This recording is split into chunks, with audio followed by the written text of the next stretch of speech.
Now, there's a few really unique things I want to talk about with these bands. Number one, we've completely redesigned and patented this new buckle that's a one-way pull. So all you have to do is slide it on, literally just pull to tighten, and that's it. There's no need to, hold the buckle in place and close the cam buckle like some of our other styles. This one's designed to be even simpler. You literally just pull to tighten. You'll also notice that we have numbers on here so you can track pressure. This allows you to have symmetry between side to side, and so you can track how tight you are using them from workout to workout. When you're done, we've designed this lever to actually be intentionally flush on the band. We did this so that you don't bump into something and have the lever break off. So it's flush with the band for a reason. It's very low profile for a reason. So when you want to take it off, you can either get your finger underneath of it, like I can get my finger underneath of it and lift it up and loosen. If you can't get your finger underneath of it because it's just a little bit too low for you, you can use the band itself to help get it started. So pull up on the band itself to help open it a little bit to get it started, and then you should have enough room to get your finger underneath, lift it up, and the springs will release the band itself. You'll also notice we have an elastic loop holder, so you can actually hold the slack in place when you put this on with the elastic loop. So when you're tightening it, if you wanted to tuck the slack, you could tuck it through that loop and it would keep it in place. It holds it pretty tightly. You'll notice that the elastic loop is pretty tight on the band. That's for a reason, so that basically we did that on purpose so that if you wanted to double wrap with the slack and have even more pressure, that you could actually use the slack to create even more pressure and hold it tightly in place. So again, when you're all done, you just loosen it up, pull, and then there you go.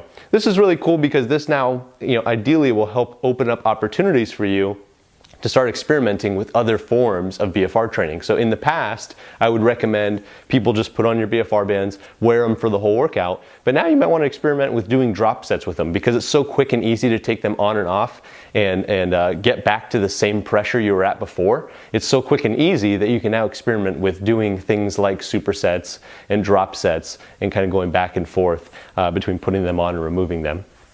A couple things I do want to note that I really want to make people aware of is that number one, you want to make sure that you don't over tighten. There's a big misconception that it needs to be extremely tight. These bands, we actually use this particular width in studies. We had some research studies done at Texas A&M University where this 2-inch width found to be optimal for superficial vascular occlusion. That means that blood flow is getting in. We're not occluding the arteries that carry the blood in. Because of this optimal width, we're actually only really occluding and slowing the blood flow on the way out. So the key is not to over tighten. I always recommend qualitatively on a scale of 1 to 10 that you want it to be a tightness of about a 5 to a 7. I actually almost err on the side of like a 5 or a 6 in the beginning because a lot of people don't realize that when you're doing any weight training, when you get that pump and the blood flow starts coming into the muscle from normal strength training, you're actually internally occluding. Whether or not you wear the bands, you're actually already doing a form of occlusion training when you start doing traditional exercise. So I would start actually a little bit less tight than you think and then do a high volume warm up. Do a lot of reps, 20 to 30 reps, 4 to 6 sets of an exercise or two, and do short rest periods, and that should help you get to optimal pressure. Another thing I recommend throughout the workout to monitor is pressing with the thumb onto the palm of the hand and just look at how fast the color refills. It should take about 2 to 3 seconds for optimal pressure for that color to refill.